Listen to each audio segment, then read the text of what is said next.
tu es le pire mari du monde, m'a dit ma femme, ses amis alignés derrière elle comme un tribunal. Nous sommes là pour te donner une leçon. Je les ai laissés déblatérer pendant des heures, puis j'ai répondu, je garderai tout ça en tête pour ma prochaine relation. C'est à ce moment-là qu'elle a compris que la leçon, en réalité, était pour elle. Salut Reddit. Je me suis dit que j'allais partager l'une des histoires les plus folles que j'ai jamais vécues.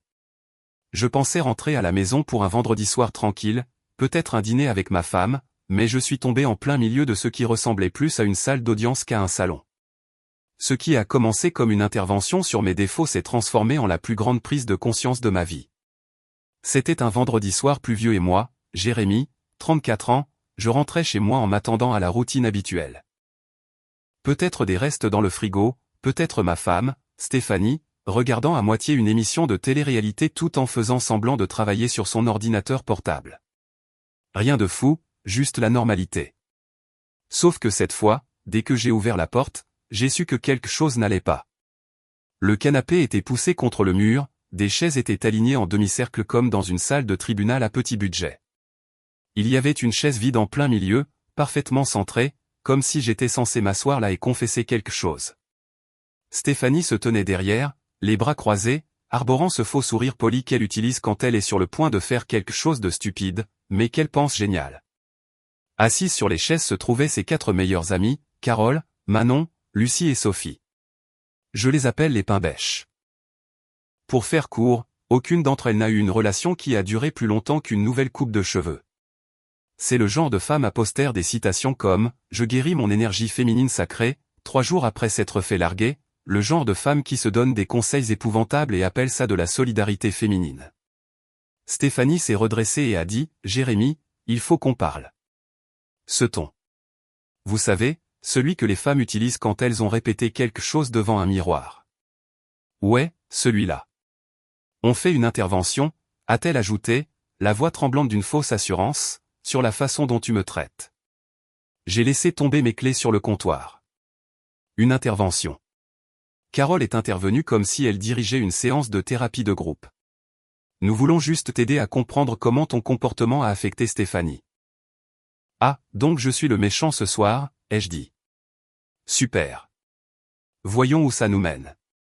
Carole s'est raclé la gorge. Tu es émotionnellement indisponible. Tu ne priorises jamais les besoins de Stéphanie. Manon a pris le relais. Tu lui donnes l'impression d'être invisible. Tu as cessé d'être romantique. Tu n'organises plus de surprises. Lucie, essayant de paraître douce et sage, a ajouté, tu es devenu distant. C'est comme si tu avais abandonné votre mariage. Et Sophie, bien sûr, Sophie, a porté le coup de grâce dramatique. Honnêtement, on ne sait même pas pourquoi elle est restée si longtemps. Je les ai regardées toutes les 4 comme si j'étais entré par erreur dans un mauvais cours d'improvisation. Vous êtes sérieuse, là? Stéphanie a hoché la tête comme si tout cela était très profond. Elles sont juste honnêtes. Tu as besoin d'entendre ce que je ressens. Oh, ça promet d'être amusant. Je me suis assis sur la chaise vide, j'ai croisé les bras et je me suis penché en arrière. Allez-y, mes apôtres de la psychologie de magazine. Éclairez-moi. Carole a levé les yeux au ciel.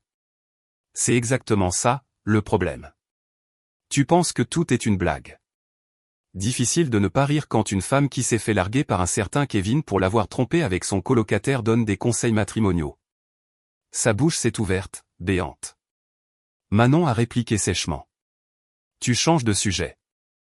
Venant de quelqu'un dont le dernier copain a bloqué toute sa famille parce qu'elle n'arrêtait pas de débarquer à son travail, ai-je dit, je ne suis pas sûr d'être celui qui a besoin d'une intervention ici. Sophie a croisé les bras. Tu ne fais que confirmer ce qu'on dit. Tu es méchant et méprisant. J'ai ri. Sophie, ta dernière conquête t'a ghosté après que tu lui as demandé s'il pouvait payer ton loyer. Ne fais pas comme si j'étais le problème ici. Leur visage était impayable, rouge, tendu, offensé. Stéphanie a essayé de me faire taire. Jérémy, tu passes à côté de l'essentiel. Non, je pense que l'essentiel, c'est que je suis jugé par un panel de personnes qui ne peuvent pas garder un homme assez longtemps pour partager une entrée. Carole a frappé la main sur la coudoir. Tu ne peux même pas prendre tes responsabilités. Oh, je prends mes responsabilités, ai-je dit. Je suis responsable de vous avoir laissé entrer dans ma maison en premier lieu. Elles ont commencé à marmonner entre elles, chuchotant des insultes, essayant de me déstabiliser. J'ai juste souri, je me suis penché en arrière et je les ai laissées continuer. Le visage de Stéphanie s'illuminait à chaque fois que l'une d'elles m'attaquait, comme si elle s'en nourrissait. Après une bonne heure de psychologie de comptoir niveau TikTok, j'ai dit, vous avez fini? Carole a froncé les sourcils. Est-ce que tu te soucies au moins de ce qu'on dit? Oh, je m'en soucie. Ça va finir directement dans le groupe WhatsApp avec mes potes tout à l'heure. Manon a soufflé. Tu es incroyable. Merci, ai-je dit. Enfin un peu d'honnêteté. Elle fumait toute maintenant. Stéphanie avait l'air furieuse que je ne m'effondre pas ou que je ne la supplie pas de me pardonner. Elle voulait une crise de nerfs, pas ça. Je me suis levé lentement, j'ai attrapé ma veste et j'ai regardé la pièce. Mesdames, ce fut éclairant. Merci pour la clarté. Stéphanie a cligné des yeux. Qu'est-ce que ça veut dire? Ça veut dire que je travaillerai sur ces points dans ma prochaine relation. Le silence qui a suivi était magnifique.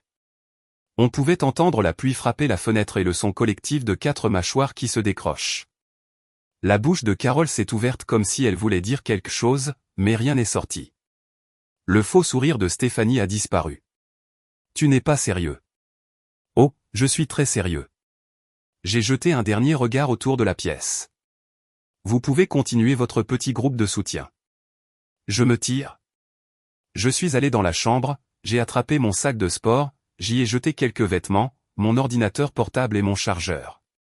Quand je suis repassé par le salon, elle chuchotait frénétiquement. Stéphanie m'a suivi jusqu'à la porte. Jérémy, attends. Je me suis retourné. Non, tu voulais de la clarté. Tu l'as eu. Je suis sorti et je ne me sentais pas en colère. Je me sentais juste libre. J'ai démarré la voiture et j'ai conduit jusqu'à un petit hôtel en périphérie de Lyon où j'avais séjourné une fois pour le travail, j'ai fait mon enregistrement, j'ai posé mon sac et je me suis assis sur le bord du lit. Mon téléphone n'arrêtait pas de vibrer. Appels, SMS, messages vocaux, tous ignorés. Pour la première fois depuis longtemps, j'ai souri. Si cette intervention était censée me briser, elle m'a simplement appris tout ce que j'avais besoin de savoir. Au moment où je suis arrivé à l'hôtel, mon téléphone avait l'air d'avoir une crise d'épilepsie. 32 appels manqués, 18 SMS et 2 messages vocaux de Stéphanie faisant sa meilleure imitation de victime. Les pains-bêches étaient aussi de la partie, me spammant de « tu lui dois une conversation » et « tu la gaslight en partant ». Des propos vraiment inspirants venant de 4 femmes qui traitent la stabilité émotionnelle comme un hobby à temps partiel. J'ai posé le téléphone face contre table et j'ai ouvert mon ordinateur portable. Mon cerveau était trop agité pour dormir, mais assez vif pour commencer à rassembler les pièces du puzzle. Je n'étais pas en colère, juste curieux maintenant. Il y a un calme qui s'installe quand on arrête de prétendre que quelqu'un est honnête. Premier arrêt, notre carte de crédit commune. J'ai parcouru des mois de relevés, m'attendant aux habituelles courses chez Carrefour et aux petites dépenses. Au lieu de ça, j'ai trouvé des dîners coûteux dans différents restaurants chics et quelques frais d'hôtel en semaine aussi. Le plus drôle, c'est que c'était toujours les soirs où elle prétendait être avec les filles, n'est-ce pas? Les soirées ciné avaient dû devenir chères. Puis j'ai vérifié les dates par rapport à mes souvenirs. 20 septembre, 28 septembre, 12 octobre, 29 octobre. Tous des jours de semaine. Tous les soirs où elle disait travailler tard. Des séjours à l'hôtel en semaine, mais avec qui? J'ai ouvert nos relevés téléphoniques. C'est là que le vrai schéma est apparu. Un numéro, constant, presque quotidien, des SMS, des appels et encore plus de SMS. 147 fois en 4 mois. Je ne le reconnaissais pas, mais je n'ai pas eu besoin de chercher longtemps. Une rapide recherche inversée plus tard, et le voilà. Lucas Moreau, 33 ans, Paris. Le nom m'a semblé familier. Je me suis souvenu qu'elle avait mentionné un Lucas quand on a commencé à sortir ensemble. Son ex de la fac. Celui qui lui avait appris ce qu'était une vraie connexion, avant de lui briser le cœur. Ouais, ce type. J'ai tapé son nom sur Facebook. Photo de profil de lui dans un bar, le bras autour d'un autre gars qui essayait trop de paraître cool. Des amis en commun sont apparus. Devinez qui? Carole, Manon, Lucie, Sophie. Bien sûr, les Pimbèches le connaissaient aussi de la fac. C'est comme ça que ça a commencé. Je pouvais déjà le voir. Stéphanie se plaignant à elle que je ne la faisais plus se sentir spéciale. Elle hochant la tête comme des thérapeutes autoproclamés, puis disant quelque chose comme « Tu sais, Lucas est de nouveau célibataire. Peut-être que tu devrais le recontacter. Il te comprenait vraiment, lui. » Elle l'avait probablement monté contre moi pendant des mois. En parcourant ses réseaux sociaux, j'ai vu la piste. D'anciens posts d'il y a des années soudainement aimés par Lucas. Quelques émojis cœur, subtils mais suffisants. Puis des commentaires plus récents. Tellement fier de toi. Toujours aussi belle. C'était presque risible. Le gars n'avait pas changé depuis la fac. Le même charisme qu'une serviette en papier mouillé. J'ai commencé à tout documenter.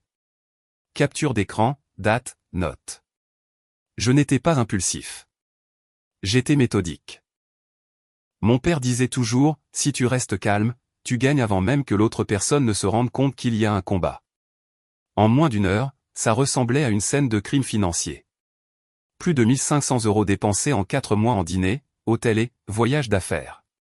Tous les schémas pointaient vers la même chronologie. Août à novembre. 4 mois de mensonges. J'ai ajouté un autre onglet pour les relevés téléphoniques.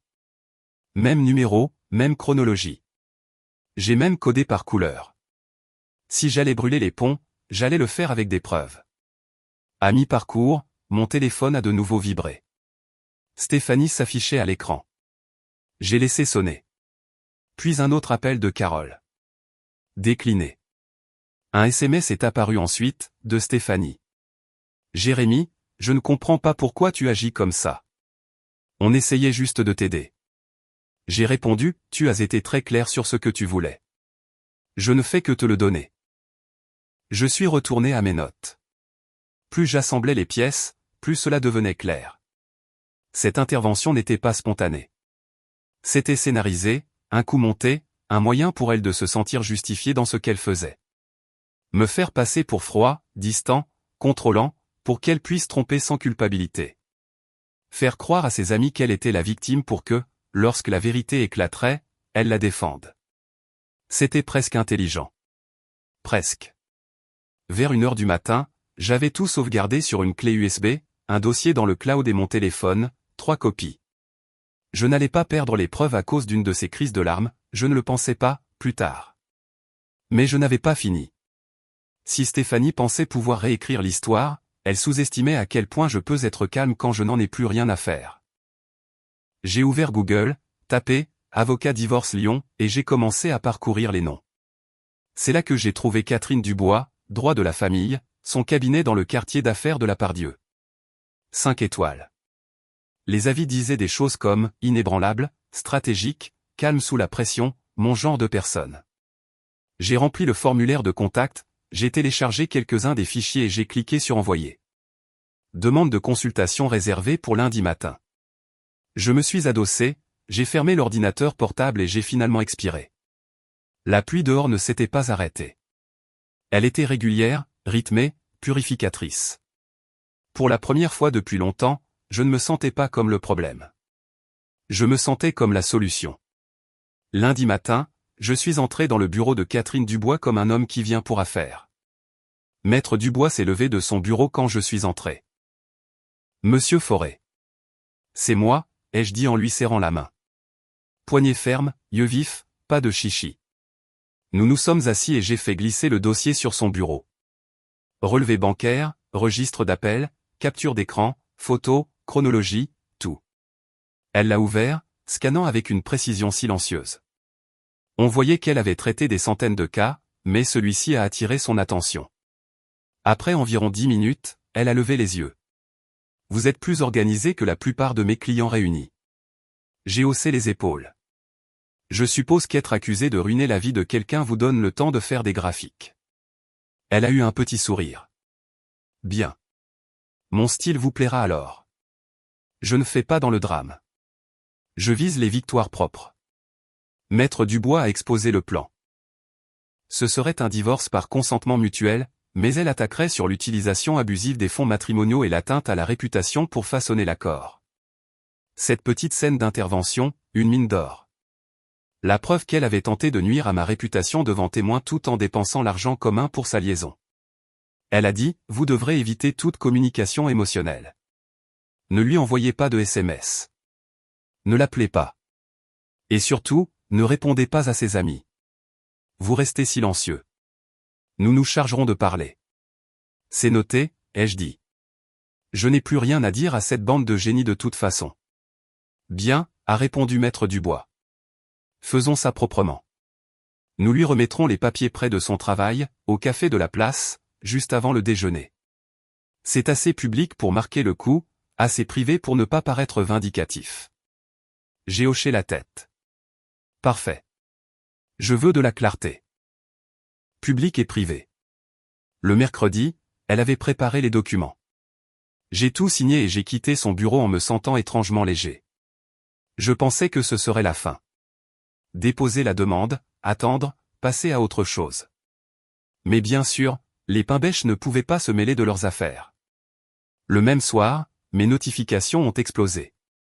Carole avait posté une de ses citations cryptiques, « Quand un homme ne peut pas gérer une femme forte, il la traite de folle ». Manon l'a repartagée. Sophie a ajouté une story de son cru, « Ne vous excusez jamais d'avoir évolué plus vite que quelqu'un ». Lucie a aimé les deux et a commenté, « Tellement vrai ». Puis sont venus les messages privés. Tu es dégoûtant de l'abandonner quand elle avait besoin de toi. J'espère que tu es heureux de détruire la confiance d'une femme. Les hommes comme toi devraient être dénoncés. J'ai fait une capture d'écran de chaque message et je les ai envoyés directement à Maître Dubois. Elle a répondu 2 minutes plus tard, parfait. Continuez à me les envoyer. Ça aide. Mais les Pimbèches ne se sont pas contentés de bêtises en ligne. Non, elles voulaient aussi du drame dans la vie réelle. Vendredi soir, j'étais dans mon nouvel appartement en train de regarder un film quand quelqu'un a commencé à marteler ma porte comme s'il venait récupérer un loyer.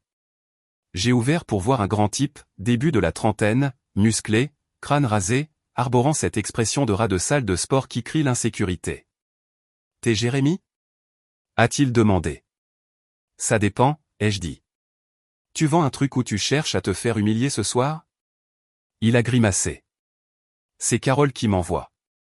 Elle a dit que tu la harcelais sur Internet. » J'ai failli rire.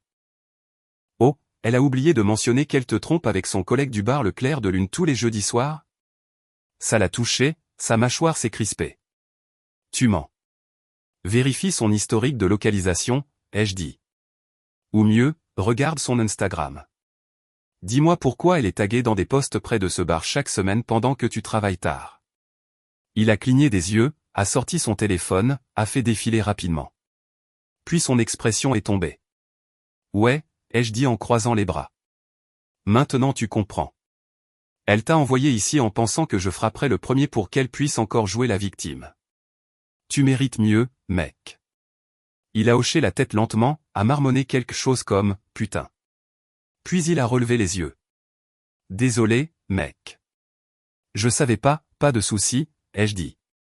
Souviens-toi juste de qui t'a envoyé. Il s'est éloigné tranquillement. 5 minutes plus tard, mon téléphone a vibré. Carole, hurlant dans le récepteur. Tu n'avais aucun droit de lui dire ça. Tu as tout gâché. Je me suis penché en arrière dans mon fauteuil. De rien. La prochaine fois, peut-être, évite de mêler mon nom à tes mauvaises idées. Puis j'ai raccroché.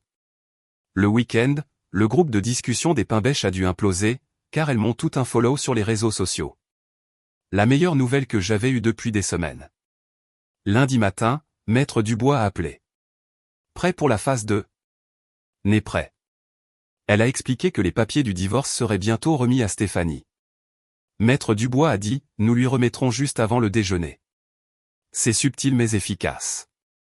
J'ai ricané. Donc, pas de groupe de supporters cette fois. Exactement. Cet après-midi-là, je suis passé à son bureau pour signer un dernier formulaire. Maître Dubois a examiné le dossier final, mes preuves, sa déclaration sous serment, la chronologie financière. Ça avait l'air blindé. Avant que je parte, elle a dit, vous gérez ça mieux que la plupart. J'ai compris que crier n'aiderait pas, ai-je dit. Le silence fait plus mal. Elle a souri. Vous n'avez pas tort. Continuons comme ça. Ce soir-là, je me suis préparé à dîner, j'ai ouvert mon ordinateur portable et j'ai vu le dernier SMS de Stéphanie, non lu depuis vendredi. Je l'ai vu dans l'aperçu de la notification. On peut arranger ça si tu acceptes de me parler. Je l'ai supprimé sans l'ouvrir. Je me suis penché en arrière dans mon fauteuil et j'ai souri. Le jeu avait officiellement changé. Si l'intervention était son premier acte, ceci était le mien. Samedi après-midi, je suis retourné au pavillon pour récupérer le gros de mes affaires. De l'extérieur, l'endroit avait l'air pareil. Même pot de fleurs, même paillasson. Mais monter les marches était différent. Ce n'était plus chez moi. C'était juste un bâtiment rempli de mensonges et de factures. Avant que je puisse utiliser ma clé, la porte s'est ouverte brusquement. Stéphanie se tenait là, les yeux rouges, le mascara qui avait coulé, tenant un mouchoir comme si ça faisait partie de la performance. « Jérémy » a-t-elle soufflé. « Dieu merci. Il faut qu'on parle. » Je suis entré sans répondre. Je suis juste là pour mes affaires. Elle m'a suivi, la voix se brisant comme si elle l'avait répété devant le miroir. Je sais comment ça peut paraître, d'accord? Je sais que j'ai merdé, mais tu dois comprendre, mes amis. Je l'ai coupé. Les pains bêches. Elle a cligné des yeux. Ne les appelle pas comme ça. Pourquoi pas? C'est ce qu'elles sont. Chaque fois qu'elles se font larguer, elles organisent une séance de thérapie avec du vin et zéro conscience de soi. Je suis surpris que tu n'aies pas commencé à leur faire payer un loyer pour vivre dans notre relation. Ses lèvres ont tremblé. Elles m'ont mis la pression, Jérémy. Elles n'arrêtaient pas de dire que tu étais toxique, que tu me contrôlais. Je ne savais plus quoi penser. J'ai ouvert mon sac de sport et j'ai commencé à faire mes cartons. Et alors? Elles t'ont contrôlé pour que tu me trompes? C'est créatif. Je n'ai pas trompé, a-t-elle dit rapidement. Trop rapidement. J'ai ouvert le dossier que j'avais apporté et je l'ai jeté sur le lit. Facture d'hôtel, notes de restaurant, capture d'écran des relevés téléphoniques, tout soigneusement imprimé et étiqueté. 20 septembre, Hôtel Royal, tarif journée 247 €. J'ai tourné une page. 28 septembre, même hôtel. 12 octobre. 29 octobre. Ça fait 4 visites en semaine, Steph. Tu étais censé être au travail. Son visage a perdu toute couleur. Ça ne veut pas dire ce que tu penses. Alors explique-moi comme si j'étais stupide, parce que je vois des séjours à l'hôtel, des dîners au restaurant et des appels au même numéro. 147 fois en 3 mois. Elle a dégluti difficilement. Quel numéro? Je l'ai regardé droit dans les yeux. Lucas Moreau. Ce nom l'a frappé comme une gifle. Elle s'est figée, essayant de le cacher, puis a forcé un rire tremblant. Lucas de la fac? Tu déterres sérieusement des trucs aussi vieux? Pas si vieux. Juste 4 mois. Pile au moment où tu as renoué contact avec lui. Grâce à ton brillant groupe de soutien. Je ne trichais pas, a-t-elle répété, la voix montant. Ce n'était pas physique. J'ai fermé mon sac, calme comme jamais. Tu ne dépenses pas 1500 € en dîner et en hôtel pour quelque chose de non physique. Sauf si le type est un thérapeute qui facture à l'heure, et même là, je doute que la thérapie vienne avec du vin et une suite. Elle a commencé à pleurer plus fort, s'approchant. Ce n'était pas comme ça. J'avais juste besoin de quelqu'un à qui parler. Tu as arrêté de faire attention à moi, Jérémy. Tu étais toujours en train de travailler, toujours distrait. Je me sentais seul. Donc au lieu de parler à ton mari, tu as parlé à ton ex, ai-je dit. Logique. Elle a attrapé mon bras, désespérée. Je n'ai jamais voulu que tout ça arrive. Elles m'ont dit que tu t'en fichais, que tu étais déjà parti. Je pensais que j'étais le méchant, c'est ça, ai-je dit, terminant sa phrase. Ouais, je connais. J'ai déjà entendu cette réplique. Alors, dis-moi, pourquoi me battrais-je pour quelqu'un qui a passé 4 mois à se battre pour cacher sa liaison? Ça l'a arrêté. Elle a couvert sa bouche, sanglotant doucement. Je voulais juste que tu me remarques à nouveau, que tu me fasses me sentir aimé. J'ai incliné la tête. Tu aurais pu essayer l'honnêteté. Ça marche généralement. Elle s'est encore approchée. S'il te plaît, on peut arranger ça. Je vais rompre avec lui. Je vais bloquer son numéro. J'irai en thérapie. Tout ce qu'il faudra. On peut recommencer. Recommencer? Ai-je dit doucement. On ne peut pas recommencer quand la version de toi que j'aimais n'existe plus. Elle a tendu la main, la voix tremblante. Jérémy, s'il te plaît, ne fais pas ça. Ne pars pas comme si je n'étais rien. J'ai ramassé le dernier dossier et j'ai mis mon sac sur mon épaule. Tu n'es pas rien, Stéphanie.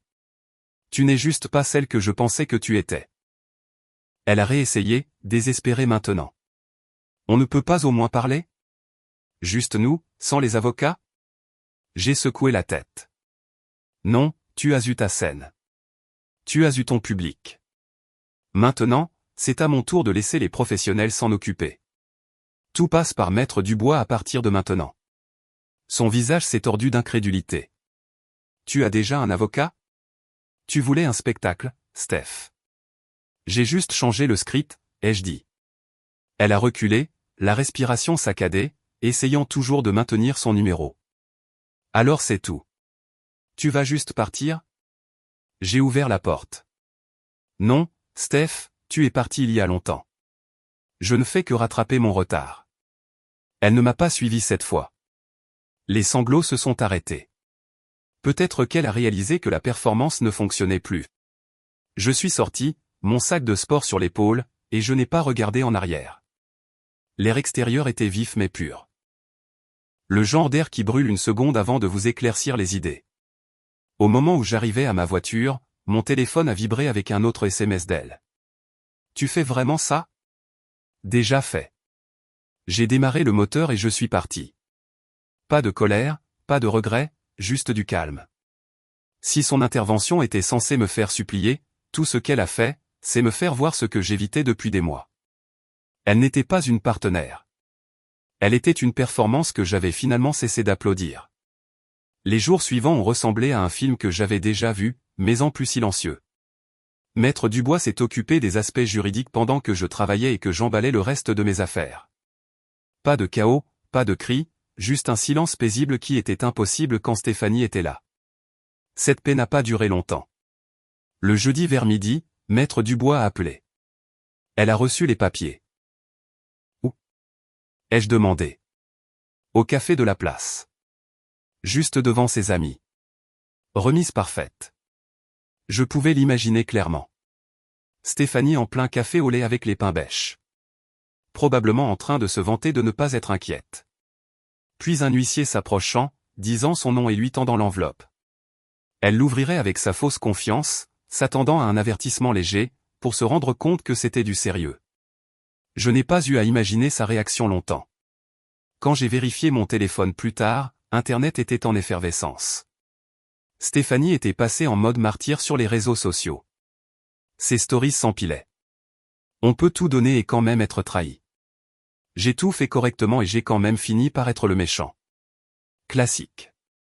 Les pains bêches, bien sûr, ont plongé pour jouer les choristes. Carole a commenté, il a toujours été froid. Manon a repartagé une citation sur les hommes qui abandonnent émotionnellement leurs femmes. Sophie a tout aimé comme si son travail en dépendait. Je n'ai pas répondu. Je n'ai rien posté. J'ai juste pris des captures d'écran, chaque post, chaque commentaire, chaque hashtag, et je les ai envoyés à Maître Dubois avec un message d'une ligne, pour le dossier. Sa réponse est arrivée 5 minutes plus tard. Parfait. Continuez à ne rien faire. Le silence gagne. Le samedi, les choses ont dégénéré. Stéphanie a essayé de me contacter directement par message privé. Tu aurais pu gérer ça en privé. Tu aurais pu être loyal en privé, ai-je répondu. J'ai enfreint la règle une fois avec une seule ligne, puis j'ai bloqué.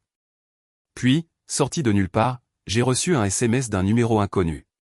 Tu as détruit sa vie. J'ai levé les yeux au ciel. Encore les pains bêches. J'ai enregistré le numéro et je l'ai ignoré. Plus tard dans la soirée, un pote de la fac a appelé. Et, tu te souviens de ce type, Lucas Moreau? Je me suis penché en arrière. Ouais, celui avec qui ma femme ne me trompait pas, ouais, ben, il paraît qu'il l'a bloqué. Ghosting total. Apparemment, il a découvert qu'elle était toujours mariée et il s'est barré. Je n'ai pas pu m'empêcher de rire. Alors comme ça, le prince de la connexion émotionnelle s'est transformé en fantôme. À peu près, a-t-il dit. Elle n'arrête pas de lui envoyer des messages. Elle a même créé de faux comptes pour stalker sa page. C'est triste, mec. Triste pour elle, ai-je dit. Pour moi, c'est une conclusion avec divertissement gratuit. L'univers n'avait apparemment pas fini de me faire des cadeaux. Dimanche matin, j'ai reçu un autre message. Cette fois de Lucie, la plus silencieuse des pains-bêches. Salut Jérémy. Je voulais qu'on parle, pas pour se disputer, juste pour mettre les choses au clair. Normalement, j'aurais ignoré, mais quelque chose dans son ton semblait différent. Peut-être la curiosité, peut-être le besoin de clore le chapitre. Quoi qu'il en soit, j'ai accepté de la rencontrer dans un parc près des quais.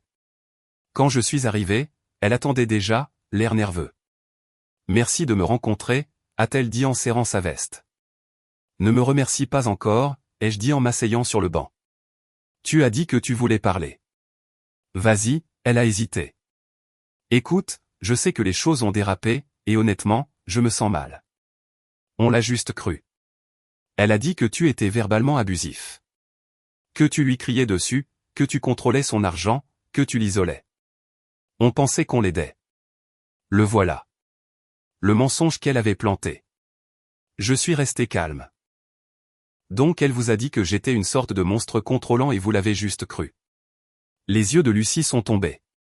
Elle pleurait à chaque fois qu'elle en parlait. Ça avait l'air vrai. On pensait la protéger. J'ai sorti mon téléphone et j'ai dit, ça te dérange si j'enregistre ? Juste pour ne pas mal te citer plus tard. Elle a hoché la tête. J'ai donc lancé l'enregistrement et j'ai gardé ma voix stable. Donc, tout ce que tu as dit pendant cette intervention, c'était basé sur ce que Stéphanie t'a raconté ? Oui, a-t-elle dit doucement. Elle t'a fait passer pour quelqu'un d'horrible. Mais après tout ce que j'ai vu en ligne dernièrement, je ne suis plus sûr de ce qui est vrai. J'ai hoché la tête lentement. Maintenant, tu sais. Lucie a levé les yeux, le regret se lisant sur son visage. Elle a besoin d'aide. Elle ne va pas bien. Je voulais juste m'excuser. Excuses acceptées, ai-je dit. Mais la prochaine fois, vérifie avant de te porter volontaire pour ruiner la vie de quelqu'un. Elle a hoché la tête, s'est levée et est partie sans un mot de plus. J'ai arrêté l'enregistrement et je l'ai immédiatement envoyé à Maître Dubois. 10 minutes plus tard, mon téléphone a sonné. La voix de Maître Dubois est arrivée, nette et calme. Cet enregistrement pourrait être le coup de grâce pour son dossier. Fausses accusations d'abus, humiliation coordonnée, infidélité financière. Tout est cohérent. Alors, quelle est la suite, ai-je demandé. On termine ça, a-t-elle dit. Je programme une réunion conjointe. Stéphanie, son avocat, et toute sa clique. Vous voudrez être là. J'ai souri. Je ne manquerai ça pour rien au monde. Ce soir-là, je suis retourné au pavillon pour la dernière fois. L'endroit était à moitié vide maintenant. Mes outils, mes livres et mes photos étaient déjà partis. J'ai attrapé le dernier carton du garage. Vieux cahiers, câbles, des choses que j'avais oublié posséder. En traversant la cuisine, j'ai vu une de ces bougies encore allumée. Je l'ai soufflée, j'ai laissé la fumée s'enrouler et j'ai jeté un dernier regard autour de moi. Pas de colère, pas de tristesse, juste du soulagement. J'ai verrouillé la porte derrière moi et je suis resté dans l'allée une seconde, laissant l'air frais me frapper. C'était final, comme fermer un livre après avoir fini la dernière page. En rentrant chez moi, j'ai envoyé un SMS à Maître Dubois. Prêt quand vous voulez.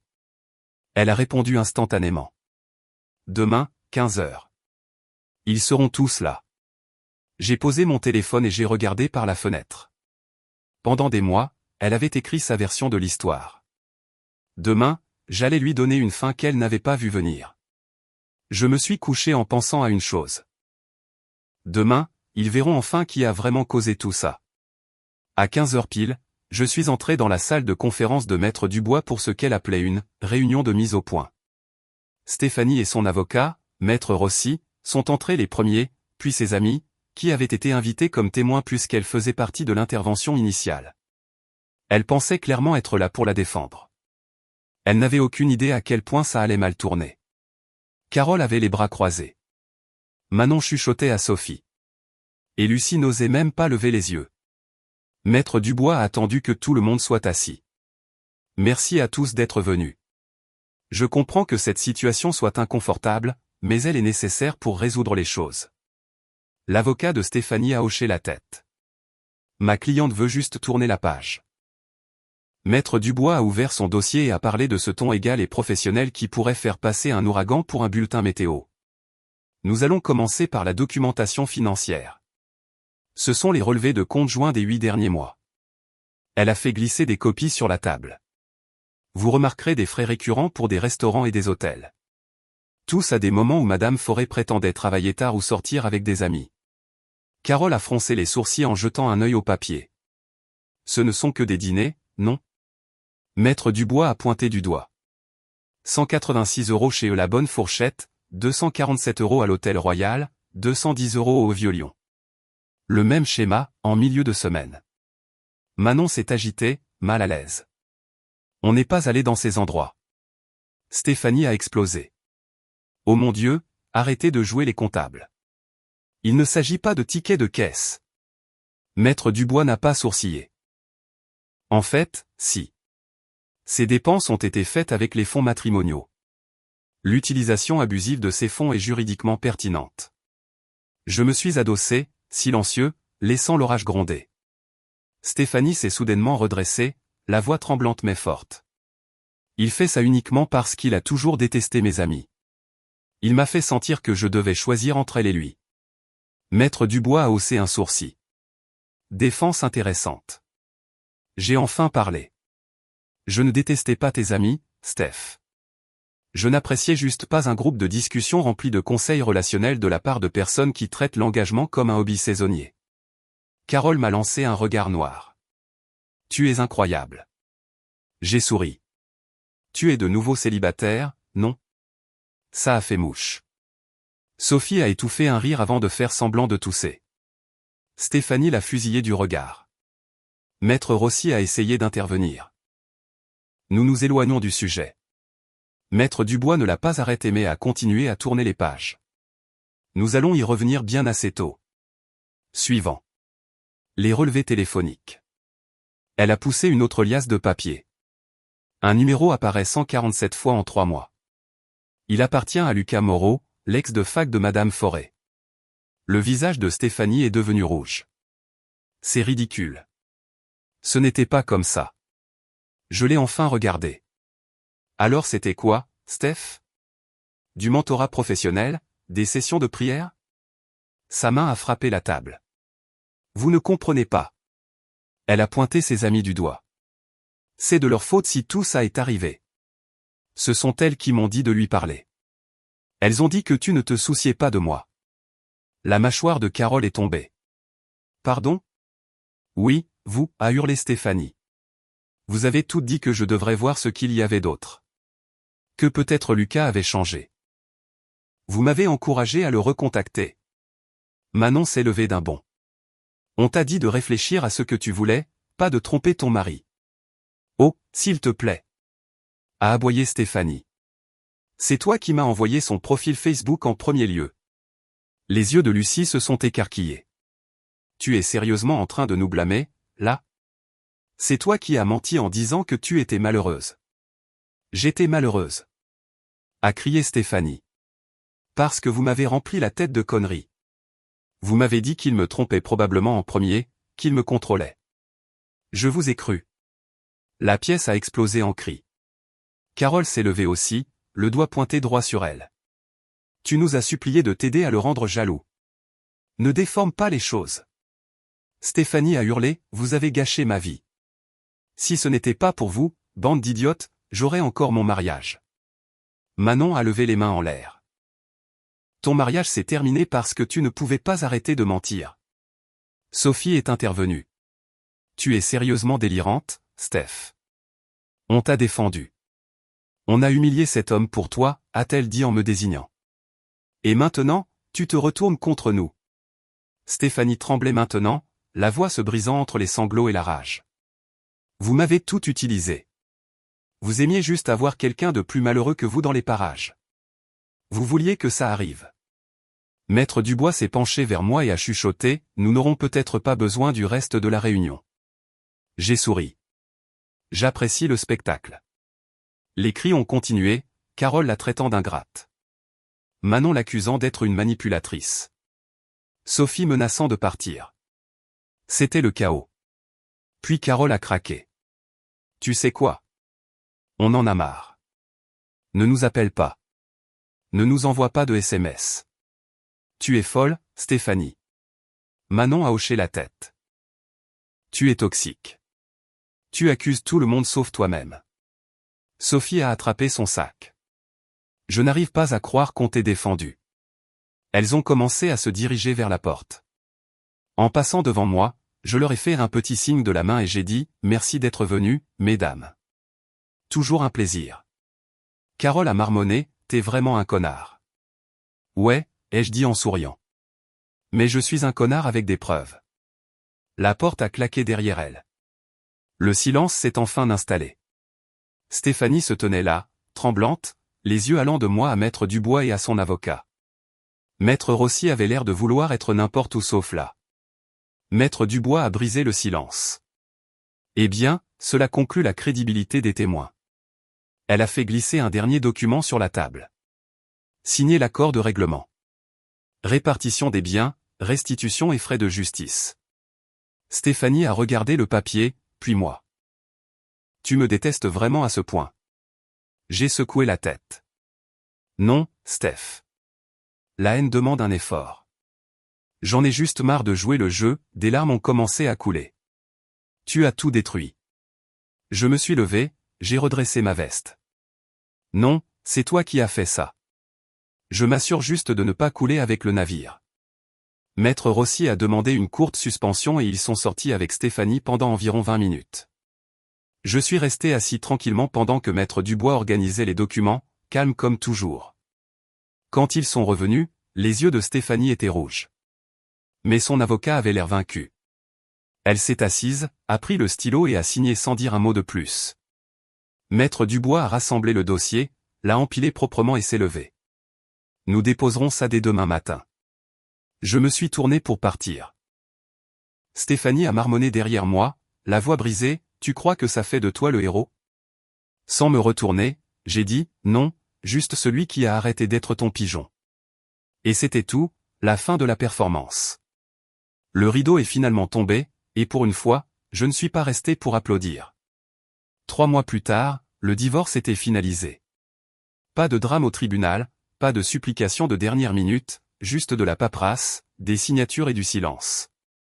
Maître Dubois m'a envoyé un SMS, félicitations, vous êtes officiellement libre. Libre. Ce mot avait un goût différent une fois le poids enfin parti. J'ai utilisé une partie de l'argent de l'accord pour acheter un petit appartement près du parc de la Tête d'Or. Ce n'était pas luxueux, mais c'était à moi. J'ai reconstruit lentement. Le travail a repris. J'ai eu une promotion. Et pour la première fois depuis des années, je ne marchais plus sur des œufs. Même mes collègues l'ont remarqué. Mon patron a plaisanté, quoi que vous ayez fait, continuez. Vous avez l'air d'avoir 10 ans de moins. Et puis est venue la cerise sur le gâteau, l'implosion des pains-bêches. Ça a commencé avec une notification. Le petit ami de Carole, Zach, a posté une longue story de rupture sur la façon dont il avait été loyal envers la mauvaise personne. Je n'avais même pas besoin de contexte. Manon n'allait pas très bien non plus. Un collègue l'a dénoncé pour avoir colporté des ragots sur des clients dans un groupe de discussion, et son entreprise l'a licencié. Sophie a essayé de jouer les médiatrices, postant un long discours sur Facebook du genre « Nous sommes tous humains et faisons des erreurs », qui s'est immédiatement retourné contre elle. Les gens l'ont critiquée pour son hypocrisie. Lucie, elle, a tout supprimé. Photos de réseaux sociaux, tout. J'ai parcouru tout ça un soir en mangeant un plat à emporter, souriant comme si je regardais les meilleurs moments du karma. Puis j'ai éteint mon téléphone et je suis retourné à mon film. Pas de jubilation, pas d'amertume, juste de la satisfaction. Les semaines se sont transformées en mois. Je ne suis sorti avec personne sérieusement. Je n'en avais pas besoin. J'appréciais le calme, mon propre espace, mon propre emploi du temps, ma propre paix. C'était étrange à quel point la vie était belle quand on arrêtait de porter le drame de quelqu'un d'autre. Puis un matin, environ 6 mois après le divorce, je suis tombé sur Stéphanie.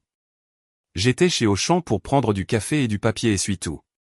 Quand je l'ai vue dans le rayon des surgelés, elle avait l'air plus petite, les cheveux ternes, des cernes sous les yeux, un sweat à capuche trop grand. Elle s'est figée en me voyant. « Jérémy » a-t-elle dit doucement, comme si prononcer mon nom lui faisait mal. Stéphanie. Silence gênant. On pouvait entendre le bourdonnement des congélateurs entre nous. « Tu as l'air en forme » a-t-elle dit. « La paix fait ça » ai-je répondu. Elle a esquissé un faible sourire. « J'ai voulu te recontacter.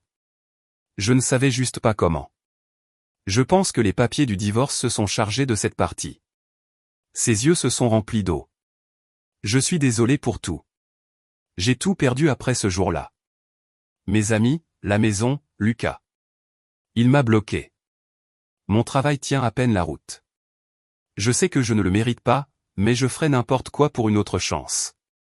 Je veux toujours une famille avec toi, des enfants. Je veux arranger les choses. Je l'ai juste regardé. Il ne restait plus de colère, plus de frissons de vengeance, plus d'étincelles, juste une sorte de pitié silencieuse. Stéphanie, ai-je dit calmement. Tu n'as pas tout perdu. Tu as perdu les choses que tu considérais comme acquises. Elle a hoché la tête lentement, essuyant ses yeux. Tu as raison. J'ai tout gâché. J'espère que tu te répareras, ai-je dit. Mais c'est ton travail maintenant, pas le mien. Au revoir, Jérémy, a-t-elle chuchoté. Prends soin de toi, ai-je dit, et je suis parti. Je n'ai pas regardé en arrière. 1 an plus tard, je suis allé au mariage d'un ami commun. J'ai failli ne pas y aller, mais la curiosité l'a emporté. Quand je suis arrivé, la musique était bonne, la nourriture était meilleure, et pour la première fois depuis longtemps, je me sentais à nouveau moi-même. Au milieu de la soirée, j'ai remarqué Stéphanie assise seule à une table dans un coin. Pas de pain-bêche, pas de cavalier, juste elle et son verre d'eau. Elle m'a repéré en train de parler à une femme du côté du marié. Quelqu'un de drôle, avec qui il était facile de parler, sans drame dans les yeux.